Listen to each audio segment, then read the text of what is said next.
ইস, কি গুল্লু গুল্লু পিঠা।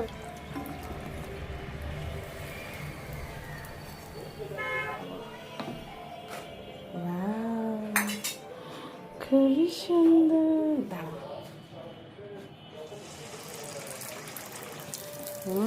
খুব সুন্দর ফুলছে। ওয়াও, উল্টাই দাও, বেশি খাবে না তেলের জিনিস নিয়ে।